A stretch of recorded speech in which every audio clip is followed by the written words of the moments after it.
పర్వతం వీపు మీద తిరిగిపోతుంటే ఆదికూర్మానికి బాధ పెట్టదా అంటే ఆయనకి ఎప్పటి నుంచో కొద్దిగా వీపు దురదెడుతోందంటే గోకేవాడి కోసం చూస్తున్నాడు. అందుకని మందర పర్వతం తిరిగితే ఆయన దురద తీరలేదు అన్నారు పోతన గారు. ఎంత గమ్మత్తుగా చెప్తారో చూడండి. ఆ మందర పర్వతాన్ని పెట్టి మళ్ళీ పావును చుట్టారు. మళ్ళీ వీళ్ళు తలకాయలే పట్టుకున్నారు. ఇది మూఢత్వం. తలకాయలు అట్టుకున్నారు, వాళ్ళు తోకట్టుకున్నారు. మళ్ళీ మొదలెట్టండి అన్నారు. మళ్ళీ ఇద్దరు మళ్ళీ మొదలుపెట్టారు.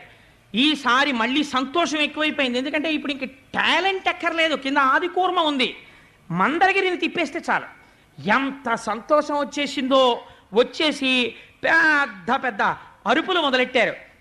తిప్పండి అంటే భుజాలు తరుచుకుంటున్నారు, పేర్లు చెప్పుకుంటున్నారు, బిరుదులు చెప్పుకుంటున్నారు. ఇటువైపు బలి చక్రవర్తి ఉన్నాడు, ఇటువైపు విరోచనుడు పుట్టబోతున్నాడు, మేము ప్రహ్లాదుడి వంశంలో వాళ్ళం అంటున్నారు. పేర్లు చెప్తున్నారు, పెద్ద చప్పుళ్ళు చేస్తున్నారు, అల్లర్లు చేస్తున్నారు, పరిగెడుతున్నారు. ఇటు వాళ్ళు ఇటు పరిగెడుతున్నారు, అటు వాళ్ళు అటు పరిగెడుతున్నారు. ఇటు పరుగు అటు పరుగు, ఇటు పరుగు అటు పరుగు. భూమి అదిరిపోతోంది. ఈ పాల సముద్రాన్ని చిలికేస్తుంటే మొత్తం సముద్రం అంతా పైకి లేస్తోంది, కింద పడుతున్నాయి కెరటాలు. అడుగున ఉన్నటువంటి అనేకమైనటువంటి జీవరాశులు కల్లోల పడిపోతున్నాయి. ఇటు ఇటు నోళ్లు తెరుచుకుని తిరుగుతున్నాయి. సిద్ధులు, చారణులు, యక్షులు, గంధర్వులు, కిన్నెరులు, కింపురుషులు, దేవతలు ఆకాశంలో నిలబడిపోయారు. ఏమాశ్చర్యం! వాసుకుని తాడుగా పట్టుకుని శ్రీమన్నారాయణుడు కూడా చిలుకుతున్నాడు అని ఆకాశం అంతా నిలబడి చూస్తున్నారు. ఏమిటని? ఈ చప్పుడు ఎంత దూరం వచ్చిందో తెలుసా అండి? ఒక్కొక్క ఫ్యాక్టరీలో ఒక్కొక్కసారి వచ్చిన శబ్దానికి ఊరు ఊరు ఉలిక్కి పడిపోతుందే. అలా ఈ మందర పర్వతం తిరుగుతుంటే ఆ పాలవెల్లి లోపల అప్పటికప్పటికి మందరాగము తిరుగన్ చప్పుడు నిండెన జాండము చప్పెడిదే మధుని చెవులు చిందరగొనియన్. ఎక్కడో సత్యలోకంలో భావసమాధిలో ఉన్నాడు చతుర్ముఖ బ్రహ్మగారు. ఈ చప్పుడు ఆయన చెవుల్లో పడి ఆయన బహిర్ముఖుడయ్యాడు. కమండలం పట్టుకుని సత్యలోకంలోంచి బయటికి వచ్చాడు. ఏమిట్రా ఈ అల్లరి, ఏమిటి చప్పుడు అన్నాడు. స్వామి ఆశ్చర్యం, పాలసముద్రం చిలుకుతున్నారు చూడండి, నారాయణుడు కూడా ఉన్నారన్నారు. ఆయన కూడా పైనుంచి కిందకి చూస్తున్నారు. పాలసముద్రం చిలుకుతుంటే హోరెత్తిపోతోంది. చిత్రం ఏమిటో తెలుసా అండి? చిలికేసేటప్పుడు ఎంత సరదాగా ఉందో. ఇంతకుముందు ఎప్పుడు చెయ్యని పని కదా.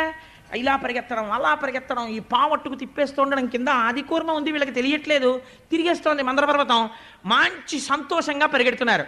ఈ తిప్పడంలో ఆలోల జలధి లోపల నాలోన విడచి సురలన సురల బరపన్ గీలా కోలాహలమున హాలాహల విషము పుట్టె అవనీనాథ.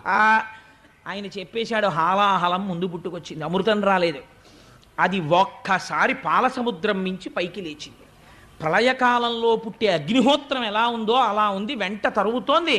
ఈ దేవతలు, రాక్షసులు వాసుకుని వదిలిపెట్టేశారు.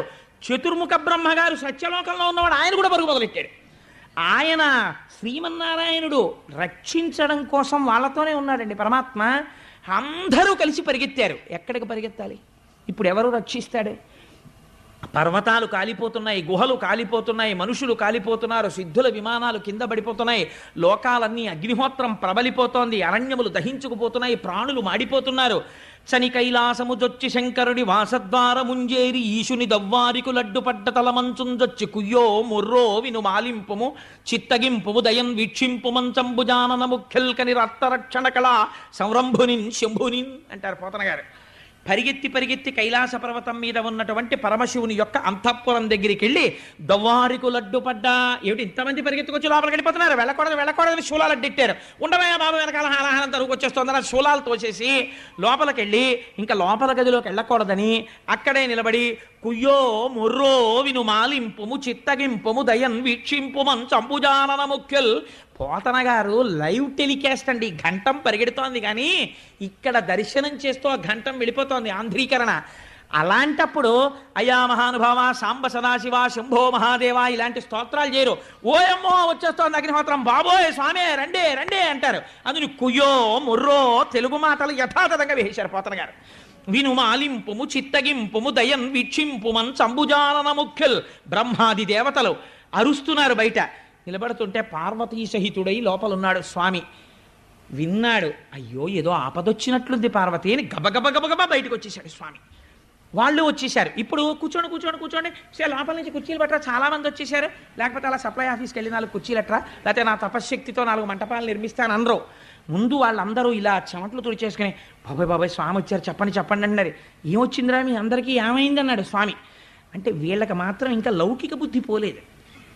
ఎంత తెలివితేటలుగా మాట్లాడతారో చూడండి. స్వామి పాలసముద్రం చిలికాం ఎప్పుడు బతికుండిపోదామని, అందులోంచి హాలాహలం వచ్చింది మీరు బుచ్చేసుకోండి అంటే కోపడతాడేమోనని. మరి ఆయన అంటే మాటలేంటి? జగత పితరౌ వందే పార్వతీ పరమేశ్వరౌ, మొత్తం విశ్వానికి తండ్రి. అందుకని ఆయన దగ్గరికి వెళ్ళి భూతేశ భూతాత్మ భూతభావన రూప దేవమహాదేవ దేవవంద్య, ఈ లోకములకెల్ల ఈశ్వరుండవు నీవు, బంధమోక్షములకు ప్రభుడవీవు, శక్తియుతుడవీవు, శబ్దయోనివీవు, జగదంతరత్నవీవు, ప్రాణమరయ అఖిలమునకును.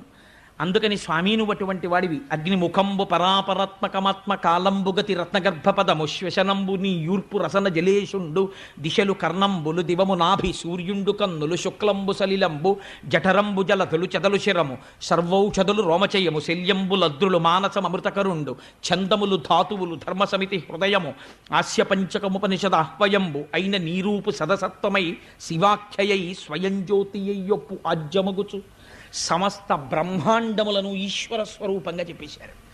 ఈశ్వర, ఈ విశ్వమంతా నిండి నిబిడీకృతమైనటువంటి వాడివి నువ్వే, నువ్వు తండ్రివి. మేము చెయ్యకూడనటువంటి పని ఒకటి చేశాం. భుజశక్తిన్, ఒంటికి తీట ఉంది కదా అని ఎవరిని ముందు ప్రార్థన చేసి మొదలు పెట్టాలో, ఇంట్లో ఏదైనా ఒక మంచి కార్యం చేస్తుంటే ఒక సంప్రదాయం ఉంటుంది. ముందు తన తల్లిదండ్రులకు నమస్కారం చేసి, అందుకే బట్టలు పెట్టి పీటల మీద కూర్చుంటారు. ఆ జగత పితరౌ వందే పార్వతీ పరమేశ్వరౌ, వాళ్ళకి నమస్కరించలేదు, నేర్పాలి పాఠం అనుకున్నాడు స్వామి వీళ్ళకి. అందుకని ఏమైంది, ఇప్పుడు వెళ్ళి చెప్తున్నారు భుజశక్తిన్. వెళ్ళి ఆ మందర పర్వతాన్ని పెట్టి చిలికితే అమృతం రాలేదు, హాలాహలంబు జనించే, ఏరి కలంఘమై భవనంబు కోలాహలంబు చేసి చిచ్చు లాగమంగుని, ప్రాణి సందోహమున్ బ్రతికింపవేదయ దొంగిలింపకనీశ్వర. స్వామి, హాలాహలం బుట్టి లోకాల్ని కాల్చేస్తోంది, అది నువ్వు ఏమనుకోకు, ఇలా అన్నామని నువ్వు బుచ్చేసుకో స్వామి అన్నారు. అని పైగా ఓ మాట చెప్పారు, మూడు లోకములకు మూడు కాలములకు మూడు మూర్తులకు మూలమగుచు, నువ్వే భూత భవిష్యత్ వర్తమాన కాలముల రూపంలో ఉంటావు, నువ్వే బ్రహ్మ విష్ణు మహేశ్వర రూపంలో ఉంటావు, నువ్వే సృష్టికర్త స్థితికర్త ప్రళయకర్త రూపంలో ఉంటావు. అందుకని మూడింటికి ఆధారమైనటువంటి మూలపురుషుడు కనుక ఈశ్వర నువ్వు పుచ్చేసుకో.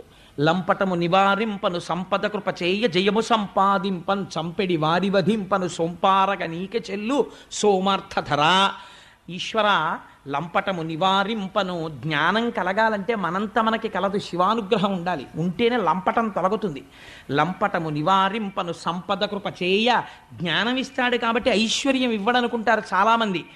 ఐశ్వర్యమునకు అసలైనటువంటి స్థానమేది? మీకు నేను ఒక పరమ యథార్థం చెప్పనండి. శివపూజ. లక్ష్మీ కటాక్షం ఎక్కడి నుంచి వస్తుందంటే శివపూజలోంచే వస్తుంది. మారేడు దళాన్ని శివలింగం మీద పడితే వెనకాల ఉన్నటువంటి ఈన శివలింగానికి తగిలిందా, వెంటనే ఐశ్వర్యం వచ్చేస్తుంది. మారేడు దళం బోర్లా పడిందా, జ్ఞానం వస్తుంది. రెండూ కూడా ఫలితాలని ఇచ్చేస్తాయి. అందుకే శంకరుడి దగ్గరికి వెళ్ళి మారేడు దళంతో చేసేటప్పుడు కొన్ని నామాలు చెప్తారు. ఓం నిధనపతయే నమః, ఓం నిధనపతాంతికాయ నమః, ఓం ఊర్ధ్వాయ నమః, ఓం ఊర్ధ్వలింగాయ నమః, ఓం హిరణ్యాయ నమః, ఓం హిరణ్యలింగాయ నమః, ఓం దివ్యాయ నమః, ఓం దివ్యలింగాయ నమః అంటూ ఆ దళాలు వేస్తారు. త్రిదళం త్రిగుణాకారం త్రినేత్రం చిత్రయాయుధం త్రిజన్మ పాప సంహారం ఏకబిల్వం శివార్పణం అంటూను. అందుకని వాళ్ళు ఇప్పుడు మారేడు దళాలతో పూజ చేసేస్తున్నారు మూడెంకి గురించి చెప్తూ. అందుకని మూడు మూర్తులకును మూడు లోకములకు మూడు కాలములకు మూలమగుచు భేదమగుచు తుదిక భేదమయ్యొప్పారు బ్రహ్మమనగ నీవే పాలనయన. నీ అనుగ్రహం లేనంత కాలం మనిషి ఎంతసేపు నేను విష్ణు భక్తుడని శివుణ్ణి ద్వేషించడమో, శివభక్తుడని విష్ణువుని ద్వేషించడమో చేస్తాడు. ఎప్పుడు శివానుగ్రహం కలుగుతుందో అప్పుడు ఉన్నవి మూడు లేవు, ఒక్కటే ఉంది, మూడుగా కనపడుతోందని జ్ఞానం వస్తుంది. అందుకని పాలనయన, మూడవ కన్నున్నవాడా నువ్వు ఆ జ్ఞానం ఇవ్వాలి. ఈశ్వర, నువ్వు మాత్రమే మమ్మల్ని రక్షించాలి, ఈ హాలాహలాన్ని నువ్వు పుచ్చుకో అన్నారు. అందుకని శంకరుణ్ణి లోకములకు తండ్రి అని పిలిచారు. తండ్రికి ఒక లక్షణం ఉంటుంది. కొడుకు ఐశ్వర్యం ఉన్నప్పుడు తండ్రి గుర్తు రాకపోవచ్చు కొడుక్కి, కానీ తండ్రికి కొడుకు ఎప్పుడు జ్ఞాపకం ఉంటాడో తెలుసా అండి? కొడుకు సుఖపడితే తండ్రి తాను సుఖపడకపోయినా ఆనందిస్తాడు. వాడు ఏసీలో ఉన్నాడు, వాడు కారులో ఉన్నాడు, వాడు సంతోషంగా ఉన్నాడు, వాడు ఆరోగ్యంగా ఉన్నాడంటే ఇక్కడ తండ్రి ఓ పెంకుటింట్లో ఉన్నా, ఓ డాబా ఇంట్లో ఉన్నా, పోన్లే నా కొడుకులు సుఖంగా ఉన్నారు, నా కోడళ్ళు సుఖంగా ఉన్నారు, నా కూతుళ్ళు సుఖంగా ఉన్నారు, అల్లుళ్ళు సుఖంగా ఉన్నారు అంటాడు. కొడుక్కి ఆపదొచ్చి తనకి ఆరోగ్యంగా ఉన్నా సరే వెంటనే కళ్ళంబట నీళ్లు పెట్టుకుని నా కొడుక్కి అయ్యో ఆపదొచ్చిందని ఒక్కనాడు తన దగ్గరికి రాని వాడి దగ్గరికి తాను పరిగెడతాడు. తండ్రికి ఈ లక్షణం ఉంటుంది, కొడుకు సంతోషంగా ఉండాలని కోరుకుంటాడు. ఇది తండ్రి అయినటువంటి శంకరుడు ఎంత చూపిస్తున్నారు పోతన గారు. ఎవరికీ అక్కర్లేని హలాహలాన్ని శంకరుడు గుచ్చుకుంటే మరి ఆయనకి రాదండి ప్రమాదం. ఇప్పుడు ఆయనకి ప్రమాదం వస్తే బాధపడే వాళ్ళు ప్రపంచం మొత్తం మీద ఎవరు కనపడుతున్నారు చెప్పండి నాకు? ఒక్క పార్వతీదేవే కనపడుతోంది. మిగిలిన వాళ్ళందరూ అయ్యా మీరు బుచ్చేసుకోండి, మీరు బుచ్చేసుకోండి, మీరు బుచ్చేసుకోండి అనేవాళ్ళే.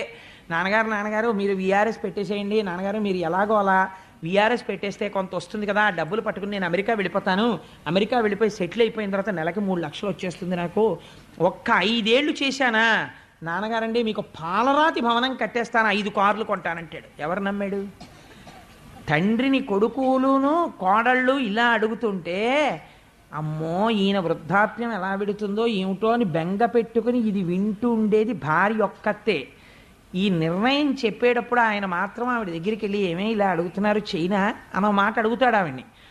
లోకమంతా ఒకలా ఉన్నా తన భార్యతో భర్త ఎలా ఉండాలో, ఎలా ఉంటే తల్లిదండ్రులు అనిపించుకుంటారో చూపిస్తున్నారు పోతన గారు. నేనండే మా ఆవిడికేం చెప్పను, నేనే చేస్తాను అన్నీని అన్నవాడు ధూర్తుడు. భార్యకి చెప్పాలి, అది గౌరవం. నీ జీవిత భాగస్వామి, నీ ఆత్మ, నీ ఊపిరి. తెలిసి తెలియని వాళ్ళు మగవాడు ఏదో గొప్పవాడు అయిపోయాడు, ఆడది తక్కువైపోయింది అంటారు, కానీ ధర్మశాస్త్రాలు ఎక్కడ అలా మాట్లాడలేదు. ఎక్కడ మాట్లాడినా భార్యకి పెద్దపీట వేసి మాట్లాడాయి. ఆయన ఎవరికి చెప్పాడో తెలుసా అండి? వీళ్ళందరూ వచ్చి ఆయన అడిగితే సరే అబ్బాయి నేను ఆలోచిస్తాను, మరి అది కొంచెం వేడిగా ఉంటుందా, తాగితే ఏమైనా ప్రమాదం వస్తే మీరు ఏమైనా చేసి పెడతారా, అప్పుడు ఇంద్రుడికి అశ్వమేధ యాగం చేసినట్టు మళ్ళీ నాకు ఏమైనా చేస్తారా, మీతో పాటు అశ్విని దేవతలు వచ్చారా, గబుక్కుని ఇమీడియట్ సర్జన్ ఉన్నాడా, ఇవన్నీ ఆయన ఏం అడగలేదు. ఆయన ఎవరితో మాట్లాడో తెలుసండి? పార్వతీదేవి దగ్గరికి వెళ్ళాడు. వెడితే అమ్మవారు చిరునవ్వులు చిందిస్తూ తాంబూలం వేసుకుని కూర్చుంటుంది. ఇంట్లో ఉన్నటువంటి స్త్రీ గృహిణి మధ్యాహ్నం భర్త భోజనం అయిపోయిన తర్వాత తాంబూలం వేసుకు కూర్చుంటే ఆ ఇంటికి ఐశ్వర్యం, సంతానాభివృద్ధి, మహాపతివ్రత లక్షణం. అందుకే పూర్వం అమ్మవారికి తాంబూలం పెట్టి మధ్యాహ్నం అయిన తర్వాత ఆ తాంబూలం తీసుకుని ఆడవాళ్ళు తాంబూలం వేసుకుని తాంబూల చర్వణంతో ఉండేవారు. సరే ఇప్పుడు నేను ఆ తాంబూలం గురించి చెప్పమంటే మహా సంతోషం, అది వేరే విషయం. నేను ఇప్పుడు దాని జోలికి వెళ్ళను అనుకోండి, ఎందుకు వచ్చిన గొడవ, క్షీరసాగర మథనం చెప్పుకుంటే చాలు. అందుకని చెప్పి అమ్మవారు తాంబూలం వేసుకుని ఎంతో సంతోషంగా ఉంటే శంకరుడు ఆవిడ వంక చూసి అన్నాడు, కంటే జగముల దుఃఖము వింటే జల జనిత విషపు వేడిమి ప్రభువయ్యుంటకు ఆర్తుల ఆపద గెంటించుట దాన ఫలము దానం కీర్తి మృగాక్షి. ఈ ఘట్టం విన్నటువంటి వాళ్ళకి కొన్ని కోట్ల జన్మల వరకు 5వ తనం తరిగిపోకుండా కాపాడుతుంది. తెలుసా అండి? అంత గొప్ప ఘట్టం. ఎందుకంటే అమ్మవారి మంగళసూత్రం గురించి వస్తుంది ఇప్పుడు ఈ ఘట్టంలో. అందుచేతనే ఈ ఘట్టాన్ని తేలికగా దాటకుండా పద్యాలు చెప్పే ప్రయత్నం చేస్తున్నాను. కంటే జగముల దుఃఖము వింటే జల జనిత విషపు వేడిమి. చూసావా, నీళ్లలోంచి వేడి పుట్టింది పార్వతి. పిల్లలందరూ ఏడుస్తున్నారు పాపం. ప్రభువయ్యుంటకు ఆర్తల ఆపద గెంటించుట దాన ఫలము దానం కీర్తి మృగాక్షి. ప్రభు అన్నవాడు ఏం చెయ్యాలి? బిడ్డలకి కష్టం వస్తే ఆదుకోవాలి. తండ్రిని నేనుండి ప్రయోజనం ఏమిటి? పిల్లలకు ఆపద వచ్చినప్పుడు రక్షించకపోతే. అందుకని వాళ్ళని రక్షించాలనుకుంటున్నాను పార్వతి. అంటే ఏమిటి దాని ఉద్దేశ్యం? హాలాహలం బుచ్చేసుకుంటానని. అలా అంటే ఆవిడ ఏమైనా వద్దంటుందేమోనని ఇలా నరుక్కొస్తున్నాడు పిల్లల వైపు పెట్టి. ఆవిడెవరు? ఆవిడ ఈ సమస్త బ్రహ్మాండములకు ఆ బ్రహ్మకీట జనని. మాతృత్వం భర్తృత్వాన్ని కూడా తోచేస్తుంది ఒక్కొక్కసారి. పిల్లాడు యొక్క ఆర్తితో కూడినటువంటి ఏడుపు విందనుకోండి అమ్మ, వెంటనే గబగబా వెళ్ళిపోతుంది. అందుకే ఒక నానుడు ఉంటుంది, పెళ్ళైన కొత్తల్లో ఉన్న ప్రేమ పిల్లలు పుట్టాక లేదండి మా ఆవిడకంటుంటారు. పిల్లల మీదకి వెళ్ళిపోతుందంటే ఆ తల్లితనానికి ఉన్న గొప్పతనం అది. అందుకని అమ్మతనాన్ని ఆవిడలోంచి ఉద్భుతం చేస్తున్నాడు శంకరుడు. ఎటువంటి మహాత్యాగండి నా స్వామి. అందుకని అమ్మతో అంటాడు, నువ్వు జగజ్జననివి, పిల్లలు ఏడుస్తున్నారు, తండ్రిని నేను పుచ్చుకోవద్దు పార్వతి, అందుకని పుచ్చేసుకుందాం అనుకుంటున్నాను. పుట్టింటి వైపు నుంచి నరుక్కొచ్చాడు.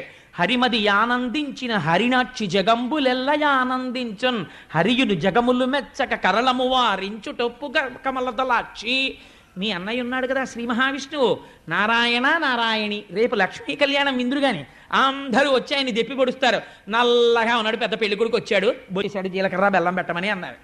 అప్పుడు ఆయన ఆదుకుని మాట్లాడింది ఎవరో తెలుసా అండి? రేపు ఆ ద్విపద చెప్తాను, మీరు తెల్లబోదురు కానీ వింటే నిజంగాను. ఆయన పోలికలతో ఉన్న నల్లటి పిల్ల ఎవరో తెలుసా అండి? పార్వతీదేవి. నారాయణి, మా అమ్మే, అందుకే నల్లగా ఉంటుంది పార్వతీదేవి. ఆవిడ వచ్చి నారాయణుణ్ణి ఎంత వెనకేసుకొచ్చిందో మీకేం తెలుసు, నలుపు గొప్పతనం ఎంతో అని అసలు ఆ నలుపు గురించి మాట్లాడుతుంది. నల్లగా ఉన్న వాళ్ళందరికీ అభయమే. అలాంటివి చెప్పి ఏమిటో నలుపు అంటారు, మా నలుపులో ఎంత నాణ్యం ఉందో అని చెప్పుకోవచ్చు. అంత నలుపు గురించి చెప్పింది ఆవిడ ఆ రోజున. రేపు వస్తుంది పార్వతీ లక్ష్మీ కళ్యాణంలో చూద్దురు కానీ. అందుకని అటువంటి తల్లి కదా ఆ నారాయణుడు. నారాయణి స్త్రీ రూపంలో ఉంటే పార్వతీదేవి, పురుష రూపంలో ఉంటే శ్రీ మహావిష్ణువు. అందుకే ఇద్దరు అలంకార ప్రియులై ఉంటారు. ఇద్దరూ ఈశ్వరుడి పక్కకే చేరిపోతారు, పరమశివుడి పక్కకి. అందుకని చిత్రం ఏమిటంటే ఈ పార్వతీదేవి వంక చూసి చెప్తున్నాడు, మీ అన్నయ్య స్థితికారుడు, లోకాలన్నింటినీ నిలబెట్టాలి. లోకాలకు ఇబ్బంది వచ్చింది, మీ అన్నయ్య కూడా వచ్చాడు. బావమరిది బతకగోరుతాడు, బావమరిది వచ్చినప్పుడు పెద్ద అతిథి. మరి నేను ఆయన్ని సంతోషపెట్టద్దు, ఇవాళ నేను ఆయనకు ఉపకారం చేయదు, మీ అన్నయ్య ఏమైనా అనుకోడు, నా వల్ల అలా అవుతుందో అంటే. అందుకని నేను చేసేస్తాను. వాళ్ళది ఎంత పవిత్రమైన అనుబంధం అండి. ఈ శివకేశవుల మధ్య భేదాలు చెప్పే వాళ్ళకి నోళ్ళు ఎలా వస్తాయో నాకు అర్థం కాదు, ఏ పురాణంలో లేనిది. అందుకని హరిమది ఆనందించిన హరినాక్షి జగంబులెల్ల ఆనందించున్, హరియును జగములు మెచ్చగ గరళము వారించు టొప్పు కమలదలాక్షి, భక్షింతు హాలాహలమును రక్షింతును ప్రాణికోట్లు మధుర. నేను తినేటప్పుడు ఎలా తింటానో తెలుసా? రక్షింతు ప్రాణికోట్లను భక్షింతును హాలాహలము మధుర పలరసము క్రియన్, వీక్షింపుము నేవు నేడు అని